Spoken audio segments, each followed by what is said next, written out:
Hello, we're live tonight with School Psych Podcast. Very interesting episode. We've got a whole bunch of people at the bottom of the screen, if you notice. We've recruited a whole bunch of graduate students, so we're going to be picking their brains a little bit and figuring out what they're learning in graduate school and how they're feeling, as they're kind of venturing into the field. So my name is Rachel. I'm a school psychologist, and right now I'm working in the state of Maryland. Rebecca? Hi, I'm Rebecca. I'm working in the state of Connecticut. I want to tell you guys how to participate.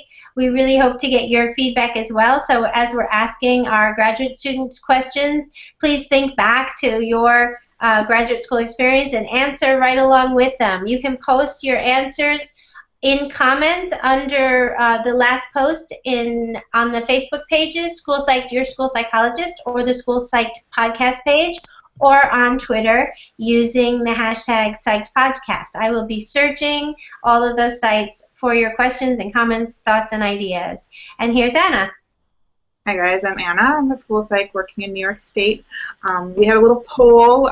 There are some glitches with the actual poll, so we had a little bit of a commenting poll on our Facebook page this time around, and we wanted to know what school psychs out there felt most and least prepared for when they were finishing their second year about to go off to internship, what the coursework prepared them for best and worst in grad school. And overall, we had the most responses for people feeling most prepared for the psychometric evaluations and testing, A, as well as B, feeling most prepared for counseling and mental health supports. We also had a good deal of people who felt pretty prepared for academic intervention and other supports, F. And then people felt least prepared, I think, overall for administrative and organizational leadership roles and just dealing with the politics and dynamics of working in a school, which was challenging for some people. And that's about it. Rachel? All right. So tonight we're going to be a little bit more structured than we normally are. Normally we kind of have a conversation that tends to flow a little bit. With so many people in the Hangout, we're kind of going to go down the line. We've got a couple questions for everybody, and we're just going to have all of our graduate students go down the line and kind of share their thoughts on a particular question. If anybody watching has additional questions for them, of course, participate through the Facebook page and through Twitter, as Rebecca told us. And if you have questions for a particular person, based on whatever they share, some follow-up questions, that would be great too. So we're looking forward to it. But to start us all off, I'd like to just ask each of you to give us a little bit about yourself and about your program and your cohort and how things are going. So my friend Riplie here is going to start us off. Riplie? Yes, hi. My name is Riplie, and I'm in Portland, Oregon. The program that I'm currently in is not NASP certified, and the number in my cohort was 7, is now 6, because one of them is just learned she's going to be expecting, so great news for her, but went down a little bit. Let me see what else. So we're in definitely an urban area here, and trying to think of what else. Oh, I'm going for an educational specialist degree here. Okay, very cool. The expecting thing, that tends to be, because our field tends to be pretty young, it seems, even out there after graduate school, we tend to have a lot of maternity leaves and things in our line of work, so it's not too surprising. All right, very exciting. Okay, next up is going to be Allie. All right. Hi, my name is Allie, and I am from the University of Missouri at Columbia. So we have, right now, our program is not currently NASP approved. I know we're moving towards that. We have about 7 people in our program. There are people who come in at different times in their career, so it's a little bit of a nebulous number. But I believe we would have 7. I'm going for my MA as well as my Ed Specialist degree. And then for practicum, our program is unique in that we have a first-year practicum, and it was really cool. It was basically just in the classroom, getting to know, getting the feel of being in schools and working with a teacher. And then our second year, we are now there a full day a week and working side by side with a school psychologist. Mm-hmm. Very cool. Awesome. Thank you. All right, next up is Aliska. Hi, I'm Aliska, and I attend Western Carolina University, which is near Asheville in North Carolina, so that Western North Carolina region. We are NASP approved, and my cohort size right now is 3, so it's pretty small. We started off with 5, and 2 people realized that school psychology wasn't for them. But our first year cohort is 7, so we're looking to increase our cohort number since the need for school psychs is really increasing. We are a program where we get our SSPs, our specialists in school psychology. We don't get our masters at the same time, but the education level that we get is the equivalent of getting a master's as well. So that generally doesn't pose a concern. We do practicum our second year, where we have it split into 2, where we do one practicum, the fall practicum or the spring. We can choose which one we want to do. We do it in the school, and mine was kind of a rural-urban mix, but we kind of get a choice of where we want to go. And then our second practicum semester will be in our clinic, because we have an on-campus clinic where we work with charter schools in our area, and so we get a little bit more of a clinical practice there as well. And we go to practicum 2 times a week is what we're required. However, we also have Fridays that we have available to complete our practicum as well. All right. Yep. Everyone's busy for sure. Okay. Next up, we've got Valerie. Hi. I am currently attending the Chicago School of Professional Psychology in Chicago. There are actually locations outside of Chicago, but I am in the flagship school. It is NASP certified. I am a part of the 3rd year blended cohort. So my school has 2 different options for how you want to complete your school psych degree. I'm working on an EDS. The school has an EDD program, but is currently phasing it out in favor of a PsyD. But for the EDS program, you can either go full-time and complete your degree in 3 years like most people, or you can take 4 years, which is what I chose to do, and your first year's work would be split into 2 years. So I am the equivalent of a second year, but I'm in my 3rd year of schooling. I am completing my practicum at a school for students with emotional and behavioral disorders. It's a K-12 school, and it's a part of a special ed co-op. All right. It's interesting to hear just how many degree options there are out there for us as a field, because I mean, I myself, I have a master's and an advanced certificate. Anna, I want to say you have a CAS or something. All these letters. Is that right? No, I don't have that. No, I just have a master's. Yeah. Okay. I know there was somebody. I don't know. Maybe I'm confusing myself. But I thought maybe it was when I was looking around at programs. There were some that had a certificate of advanced study, and then some that had advanced certificate. And no, my program had it. You just had to do a thesis project to get it. It was like a extra work option, but like no extra reward. Wow. Gotcha. Okay. You know what I'm saying? And now Krista. Yeah. Did we talk to Krista? Sorry. Nope, not yet. Hi, I'm Krista. I go to school at the University of Denver here in Denver. I'm in a doctoral PhD program here at DU. We are NASP approved. We have an EDS, a master's, and a PhD program. There were 3 students in my cohort when I came in, and for my practicum, I did my first year practicum with a nonprofit, and then my second year practicum was in a large suburban school district. Okay.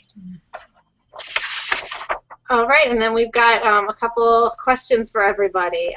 So I think, Rebecca, you were going to start us off with some of our... Yeah, I think it's so interesting, too, the different degree programs and options that are out there.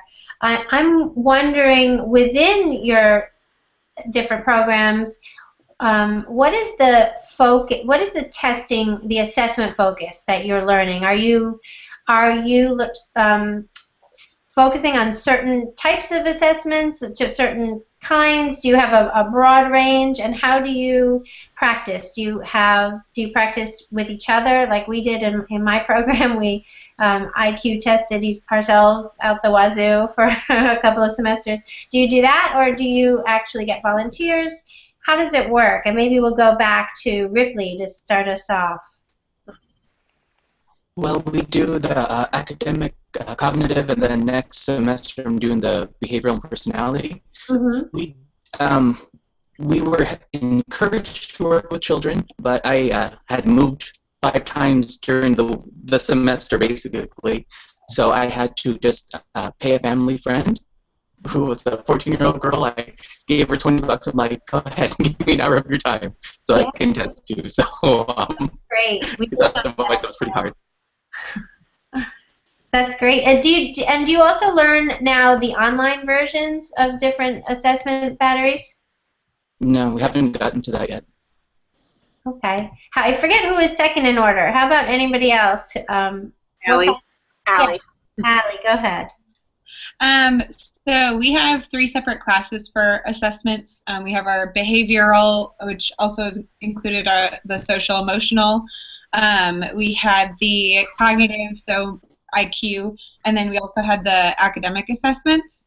And so within each class we learned fully specific assessments, but then we also were told about other assessments that we could learn, and the focus was really on, how do you understand when you pick up a new manual, because whatever school district you go to, it's going to be different, whatever their preferences are. So how do you sort of pick up that manual and navigate through it and understand it and the basics of that? Yeah. We were able to practice with kids, and so Columbia is a really big university town, and there's a lot of our professors had family friends that we got to work with, and just there's a lot of kids around. So we were able to practice with them and then do our write-ups and video recordings and all that fun stuff. And then we also do a lot of benchmarking for our schools. So that's the only thing that we've learned on the iPad, so the electronic version for benchmarking. Wow. Very cool. How about who was next? I'm sorry. I believe it was me. So since we have a clinic on campus, we have a ton of assessments that are handy. First semester, we have Assessment 1 class, where we learn the Woodcock-Johnsons, the Wechsler, all the cognitive ones for the Wechsler and the Woodcock-Johnson, as well as the Woodcock-Johnson Achievement, and then a rating scale called the ACEBA. And those we practice on real students. We have to do about 10 cases throughout the semester where we just practice the assessments, so it's with volunteers. And then second semester, we do the second assessment course, which we actually separate out from clinical students. The first class you take with the clinical students as well. Second semester, we learn every other assessment that we pretty much have on campus. So we have about 27 social, emotional, and behavioral rating scales and things up that alley. And then we had about 36 academic, cognitive, and executive functioning assessments that we learned. Wow. And now I believe in my second year I'm higher than that with the amount that I've learned. In that second semester, we do get a charter school case. My semester, since we only had 4 of us, we actually had 1.5 cases where we split one with a cohort member. But now our students all do one from start to finish with observations, interviews, everything like that. And then second year in practicum, we have to do 6 cases in the clinic, and we have to do 4 cases in the school, including other stuff as well. So we get a wide range of assessments that we have at our fingertips. We practice with each other before we actually assess with kids, obviously, to really get a grasp of what they're about. That's awesome. And Aliska, we got a comment from our friend Renee out there who mentioned that WCU was her graduate program 31 years ago. So awesome. I'm sure she's interested to hear your perspective on it now. And Renee, if you're still out there listening, comment and let us know if it seems the same to you, if it's sounding familiar. That's very cool. Yeah, and that's amazing how many measures you guys are learning. Like, I feel like I didn't learn nearly that amount, so that's really cool. Well, it's a lot, and it's very overwhelming, but the clinic is pretty much always open. We have a clinic coordinator we have one member in each cohort that's a clinic coordinator. So they have the keys to the clinic. So whenever we ever want to learn one of the assessments, even after hours, we can just go in and practice it in our testing rooms, and we get our hands on the materials, which is really cool. Very cool and very helpful. And hopefully you'll have continue to have access during internship and even beyond, because it's always helpful to have the manual and practice with it on your off time. Exactly. How about Valerie? What's your experience like with assessments? So we took Psycho Ed and Psycho Ed 2 and then Social Emotional.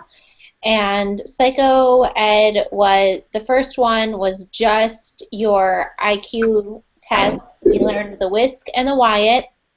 And then the second semester we learned the academics. So we learned we learned the WISC and the KETA, and then the Kaufman and Weschler academic tests.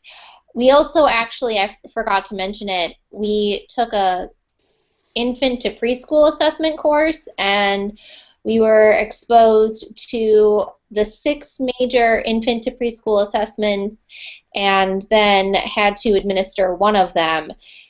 And it was a nightmare, and I will... We are required to find our own children. So at the beginning of the course, they tell you, you have to find 7 kids.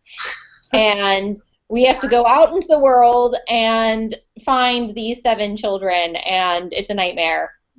And I had to find a toddler. So imagine giving a 3-hour-long test to a 3-year-old. Right. When you're not so swift with it, it's tough. And your experience sounds exactly like mine. And then we took social emotional, so that was all of your personality assessments, the BASC. When I was learning in school, we did not have access to the iPad or the electronic assessments, but at my practicum site, we are 100% iPad, so I now have done the WISC and the WIAT twice on the iPad. Great. I have a quick question. This is going to be a thumbs up, a thumbs down for you guys, and we'll keep an eye out on the bottom there. Who has to find their own children? So we'll do thumbs up. You're finding your own children, and thumbs down. They're given to you, I guess.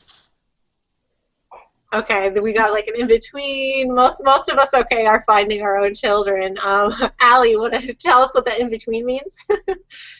Yeah, so we were asked to find our own kids to practice with for the assessments, but our professors were very open to, if you can't, just let us know like a week ahead of time before the assignment's due, and they had a list of people that had typically done it, and then they had a list of like the assessments that we were able to give certain kids because we didn't want to sort of mess up any of their schooling and give them all of the different assessments, so there wasn't an option for them later if they needed to be, to take an IQ test at their school. So it's really organized, and they were very helpful in helping us find kids. Okay. And then one more quick question, just because I can't help myself. Thumbs up, thumbs down. Who has iPads and is doing the online assessments, and who has not been exposed to that yet? Okay, we got a mixture. Okay. Okay, so most of you are doing the online stuff, so that's pretty cool. All right.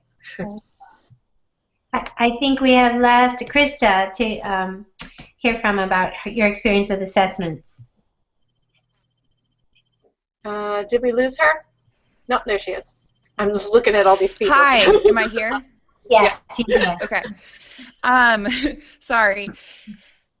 For assessments, I actually took 4 quarters worth of assessment. We took preschool assessment, cognitive assessment, academic achievement, and then social emotional assessment. And we're required for every class, every assessment, to find our own student. And the requirements are they have to be within a normal range. So not only do we have to find a student, but they want us to find a student that's normally developing. So that was pretty difficult, considering the amount of assessments that we do learn. We learn everything from the WIPC to the WISC to the WACE, and then also we learn a lot about the KBC as well, because in the Denver Metro, the KBC is used quite frequently.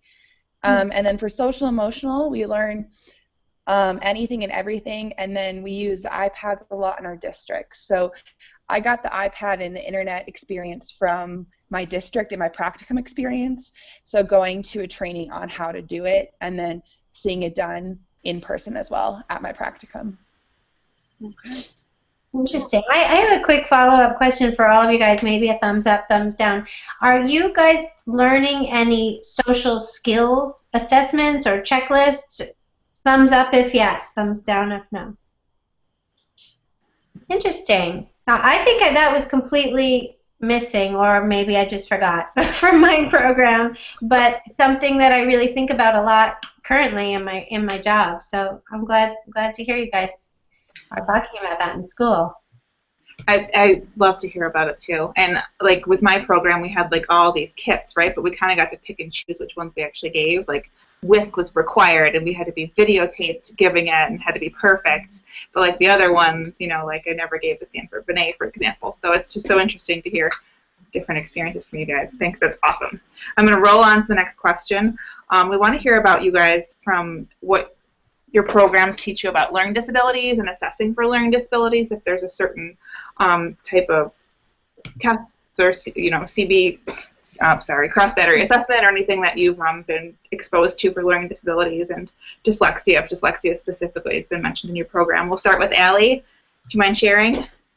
Sure. So for we've just looked at specific learning disabilities, and we go through the entire sort of manual of options that we can qualify students for. But for SLD, we basically look at achievement tests as well as an IQ test. And so in our practicum is when we have the most experience just going out and working on actual cases and talking through the different scenarios with my supervisor, and like which would be the best, like should we give a nonverbal IQ, or what achievement test would be the best for the student. And yeah, am I missing any part of that question? I'm sorry. No. Okay. Oh, Anna, you're muted. I'm sorry. Aliska, could you tell us a little bit about your learning disability assessment process? Yeah, definitely. So we do the same as Allie, where we kind of look at the cognitive as well as an achievement. So we get taught to do both the cognitive and achievement first. And in my practicum in the school, they still use the discrepancy model, and that's kind of what we still use in this area. So we look there at a discrepancy, but we don't stop there. We look specifically at maybe where the discrepancies are, whether they're a strength or a weakness, and then we might assess further with specific tests to kind of look at specifically what is going on and what the causes of the concern, and then kind of base our recommendations off of that. And actually, a couple weeks ago, me and another girl in my cohort, we actually did a SLD seminar for our first-year clinical and school psych students to kind of teach them about what we have in our clinic, so that they are aware of what is possible and what we can do. So yeah. Very neat. Thanks. Valerie, what about you? Okay, I'm not muted. Let's see. We actually, in Illinois, we are mandated to do the RTI process, so we don't have specific LD tests. I was not trained on anything. Since we're following the problem-solving model, we review curriculum-based assessments, and we review other sorts of information that we're collecting as a part of our school process anyway, and then we qualify people based upon that. In terms of dyslexia, we have not studied dyslexia at all, and So we actually don't do a whole lot of specific LD tests, and most of the schools around here actually aren't doing a whole lot of cognitive or academic assessments in general. We're using curriculum-based assessments to make a lot of our decisions, and then interventions. That's awesome. That'll make Dr. Matt Burns really happy, right, Allie? Okay, Krista? Hi. Hey.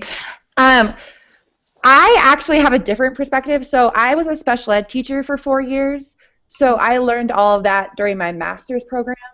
And I know very little of what they do here at our program right now because of my experience with my master's program.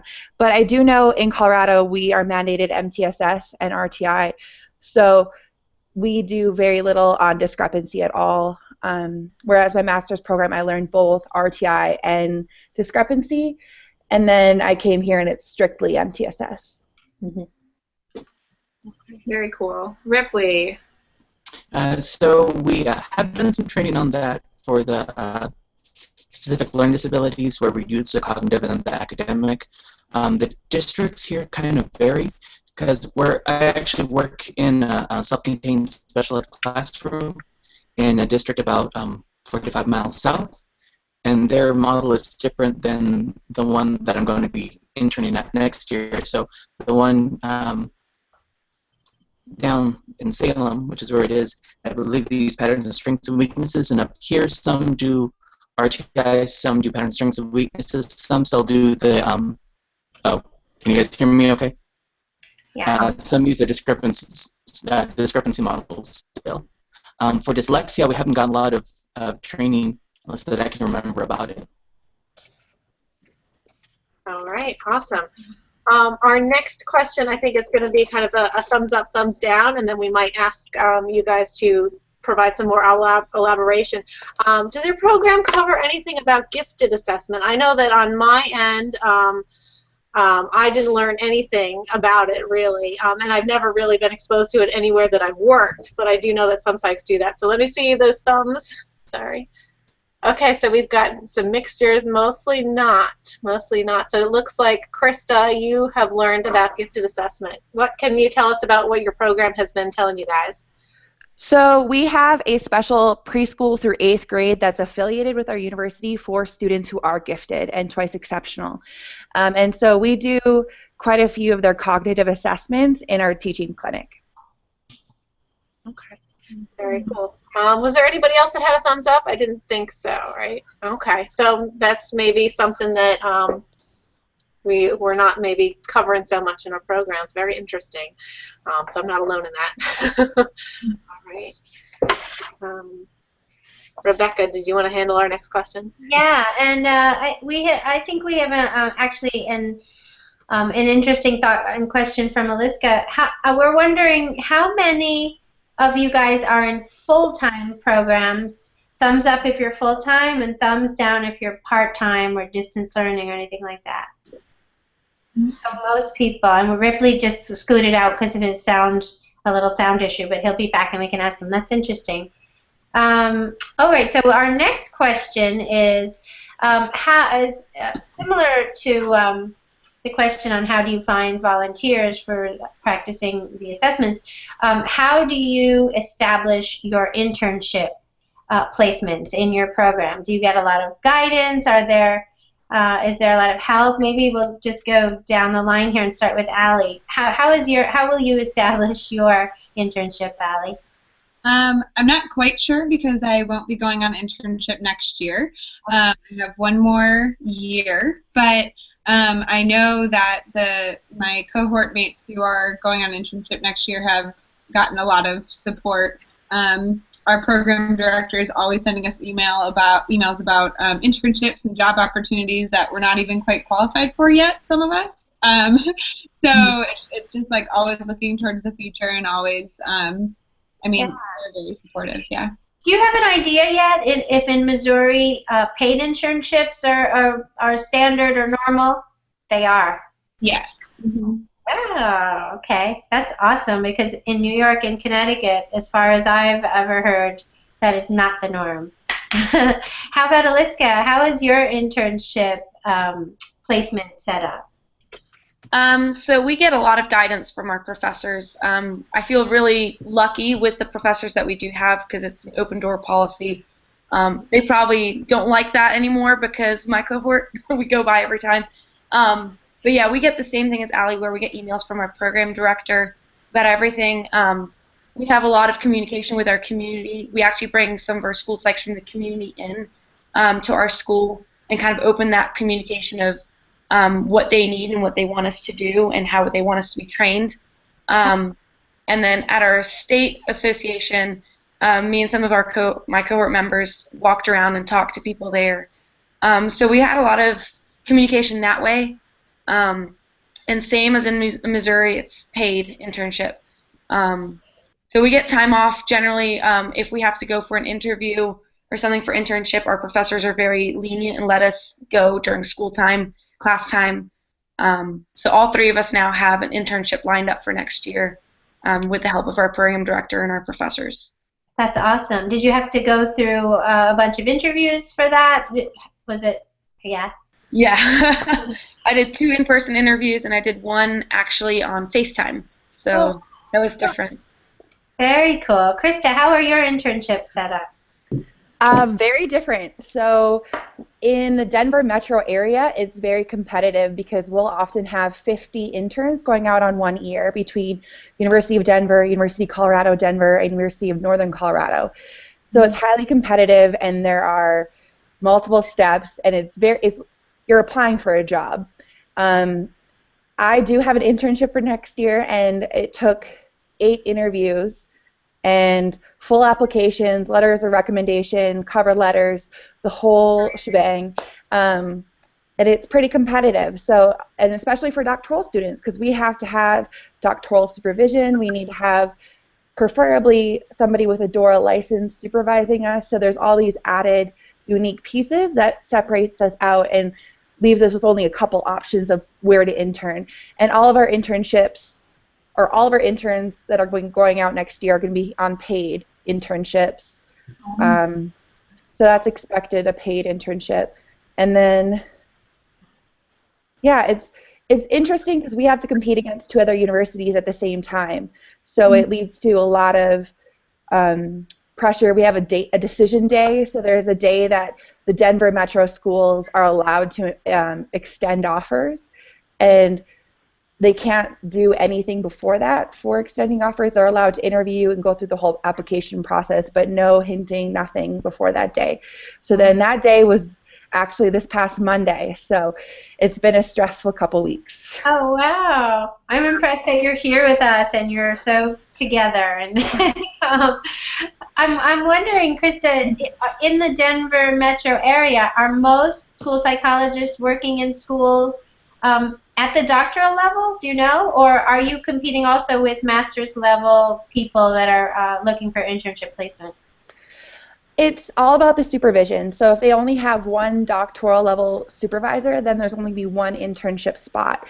Okay. So it's just how the math works out. And then sometimes a doctoral level supervisor can also, they can supervise EDS as well, but an EDS can't supervise me. So it's finding the districts and the placements that are able to work with me. Yeah, wow, that's cool. A lot of moving pieces, but it's pretty cool. How about you, Riplie? How are internships established in your area? Well, we were told not to proactively try to get them.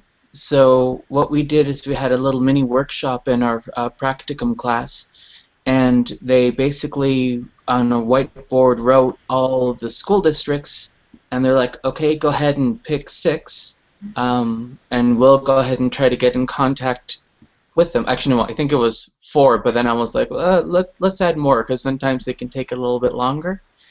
We do have another university in our area that we actually are competing with, and what's kind of frustrating about that is that they have more information, like they have a whole spreadsheet that has the school districts, what type of model that they use, when their interview date is, and if the internship is paid or not.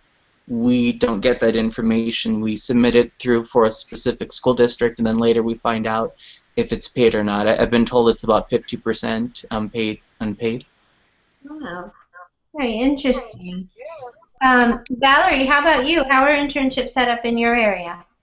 So it's interesting to hear from, who's from Denver Public Schools. Okay, so I actually applied to Denver Public Schools as a part for my internship, and I was extended an offer there. And so to hear you say that it's really, really challenging to find an internship out there just struck me as interesting, because maybe it's the fact that you're a doctoral student versus I'm an EDS candidate. And it could also be, I know that some locations prefer out-of-state candidates because they bring in new ideas from new programs and whatnot. So that could be too, that maybe it's more competitive for those 3 schools in that area, but anyone outside of that area might kind of have a little bit of a advantage, you know, strength, or that might look good on a resume that you come from out of state. Sometimes. But we have a match date. It's March 15th. So on Tuesday, the schools are allowed to contact you ahead of time and tell you that you are offered an internship, but you cannot accept an internship until March 15th. At this time, I have been on 5 interviews. The only internship offer I have gotten is from Denver Public Schools, and my program also allows you to apply to schools out of state. So I applied to a school district in Madison, and Madison was the entire state of Wisconsin. When you're on your internship, it's your first-year school psych. It's the equivalency to a first-year school psych position. So you have the ability to get a full salary even though you're technically an intern. In Illinois, you are required to pay your interns unless you are a part of the Chicago Public Schools, in which somehow they are exempt from paying their interns. So I will have a paid internship next year, whatever happens either. So that's how we do it. Awesome. Yeah, exciting, interesting stuff, you guys. Thank you for sharing that. It's fascinating. So everyone got to share, right? I'm going to move on to the next question. Yeah. How comfortable are you guys with counseling? Valiska, we'll start with you. Got to unmute first. I feel pretty comfortable with counseling. So as I said before, our practicum in our school, we're required to do multiple things besides assessment. One of those is counseling. We have to complete 2 counseling cases with a minimum of 6 weeks of seeing that particular student. So I was able to do an individual counseling case as well as a group counseling case. The group case having 6 fourth graders working on social skills. And then the individual case was a kindergartner who has some trouble with the rule-following behaviors and transitioning into school. So I feel pretty comfortable with that.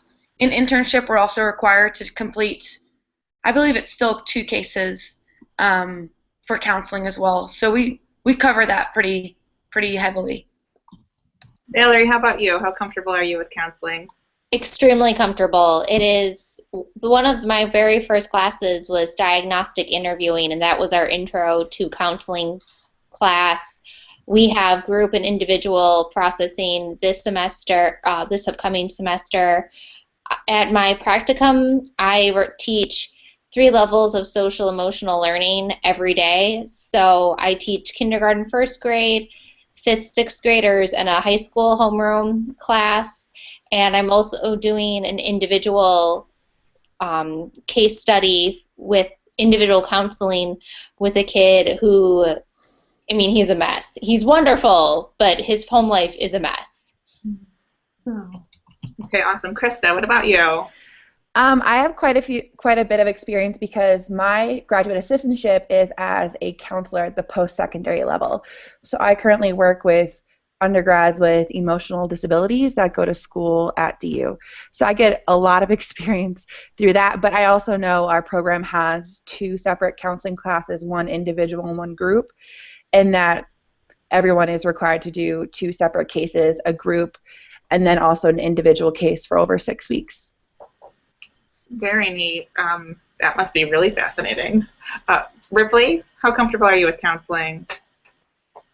I think I'm pretty comfortable with it. The school psychology program is actually at the same place where the clinical mental health, marriage and family counseling programs are. We're kind of like a little offshoot. We don't kind of have the whole house. We have the attic. So a lot of the same classes are taught, and they're the big bulk of it. So a lot of like group therapy, a lot of personal counseling, theories of counseling. So I know kind of a lot about that. Awesome. Allie? Yeah, so I'm off mute, right? Yeah. So in our classes, we're learning motivational interviewing. So that's one specific sort of counseling technique that we're learning. But our program actually also has a great relationship with the counseling program. We're both in the College of Education, and we sort of go back and forth and take some classes with them, and they take some classes with us. So it's been really important for our program to understand sort of like what the school counselors are able to do, what school psychologists are able to do, because a lot of times you can walk into a school and they're sort of in their own silos, and I think we value collaboration a lot, and that's really just getting to know what the other side knows. All right. Did we hit everyone for that one? I think we did. Okay. So before we wrap up with kind of our final question, there's a couple questions that we've been pondering on the sidebar here. Well, first off, let me say that I'm kind of surprised at the responses from counseling because I felt totally unprepared for counseling. I mean, maybe that's kind of my personality, though, too. I remember interviewing for graduate programs, and one of them was the type, they're like, oh, you're going to be so immersed in the counseling, and there's this one-way mirror, and, your professors will be here, and they'll watch you do the counseling. And I was just like, okay, not coming here, So my program kind of focused a lot on behavior modification and things like that. So I still, even to this day, am not super comfortable with counseling. So it's interesting to hear that everybody is so prepared for that. I mean, it's great. Let's see, we wanted to ask too, who is working right now? So thumbs up if you're working while attending school, and thumbs down if you're not. Okay. So most of us are having part-time jobs. Anybody want to share what they're doing? If you want to share, give me a wave. Riplie, I saw you. What are you doing? Okay, so I work in a self-contained classroom, working with kids with severe behaviors and high needs kids. I'm there in middle school about 33 hours a week, and then part-time also work as a house cleaner on the side. Mm-hmm. Wow. So, I don't like sleep, basically. Yeah. I remember that, yeah. Let's see, what else did we want to... Oh, the NCSP. Can I get a thumbs up if you're interested in pursuing that, or a thumbs down if you're kind of like, meh? Okay, everybody looks like, for the most part, we're interested in that. I myself did get that straight away, and then... the district I was in didn't give you a pay bump or anything for it, so I let it lapse for a period of time until I was looking for jobs again, and then decided that it would be good to have, so that I got it back again. So yeah, we get nothing for it where I am, at least, so it's not. It was always a requirement of my program. We weren't, even if we had all our credits and finished all our coursework and exams, we could not graduate unless we passed the praxis and got our NCSP. So, in the state of North Carolina, it's actually funny because you can take the praxis, and the score you need to get to become certified in the state is the same as the score you need for the NCSP. Mm-hmm. So I don't know if that's their ploy to try to get more of us nationally certified, or what it is, but that's what it's like here in North Carolina.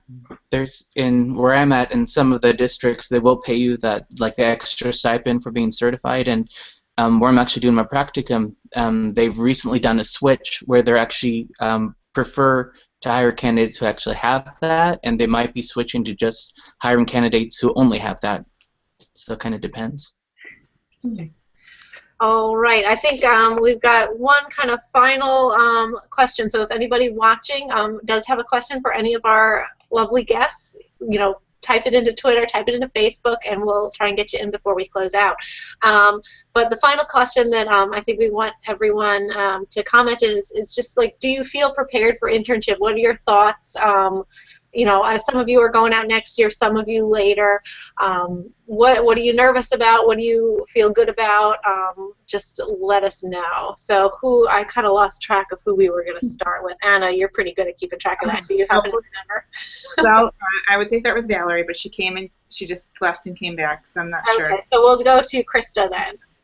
Krista? I'm really excited for internship. I know my supervisor really well that will be supervising me at my school, and so I'm excited to work with her. The one thing I'm the most nervous about is not overworking myself, so not taking too much on right away. I will be working on my dissertation at the same time, so understanding that I have to leave at 4 because I have something else I have to do, so not taking too much home. Very good. All right. Let's see. Maybe we'll skip. Let's see. Who was Riplie? Ripley's next. Riplie, go for it. Oh, okay. I feel comfortable with some parts of it. A lot of the assessments, I feel like I didn't get as much time as I would have liked with it, but I'm just really trying to go in with the mindset that I'm going to learn. I'm really going to try my best and learn and admit when I don't know, because I think if I pretend that I do, I could cause a lot more damage that way. Very cool. Allie? Yeah, I'm actually really excited for internship. This last semester, I actually chose to go an extra day working side by side with the school psychologist. And it's just, I'm excited for it. I think I'm ready for a lot of the different pieces of it. One thing I would be a little nervous about is I plan to be going out of state. So sort of like I'm getting very familiar with the state guidelines of when you qualify students and what you do to do that, and the processes for that. And then going out of state, I feel like I'm going to have to relearn a lot of that stuff. But I'm very excited to work in the schools. So. Yeah, I myself went out of state, and I think that it was kind of good exposure, because those of you that ended up staying in your state, I mean, that's good, but it's good to know just how different things are across the board, that things are run for sure differently. I think we had a lot of different responses for LD. That's one of the things that really varies. And so sometimes you get a transfer in from out of state, and they'll be DD, and they'll be 9 years old, and your state cuts it off at 5 years old, and you're like, what's going on? So it's good to have that other perspective that, yeah, things work differently at different areas. Aliska, tell us a little bit about your thoughts on going out on internship and what you're prepared or not prepared for. I feel very excited, but also extremely nervous. I feel like my program has prepared me very well with the way we set up our practicum and the way that my practicum supervisor set it up for me. I led a lot of IEP meetings myself, did a lot of things myself, like obviously kind of like scaffolding through as I went on. But the internship site that I selected is very different than what I've experienced so far. I purposely picked an internship site where I would learn the most with a very diverse population that I've never worked with before. And it's also a district where they're in the process of rebuilding the relationship between school faculty and the school psychs, because there have been some bumps in the road in the past. So it's going to be interesting, nervous, but excited, because I know my supervisor is very well trained, very well liked. She's very high up in our state association as well. So I know she's very knowledgeable, and she'll have my back throughout the process. All right. Did we hit everybody? I think we lost Valerie. Yeah. Yeah, we got everybody else. You're good. All right, so we do have one question from the audience. Eric is wondering, for those of you that are in a non-NASP approved program, does that affect the NCSP? Do you know? Riplie, go ahead. So it's a much longer application process, about 35 pages. You have to include samples of your work, basically stating that you've met each one of the standards, and the cost is a lot more. I think it's like 130 compared to like 60 if you're in an ASP approved program. Interesting. Do you feel like the NCSP is more valuable to you because you're not in an ASP approved program? Does it make a difference? I think so, because we having that title kind of on there, I think for a lot of people makes it like, oh, okay, they went through the standard. Without having that, even though you have that title, I think it kind of helps boost your I don't know, hireability. Sure. Yeah, that's interesting. Hi.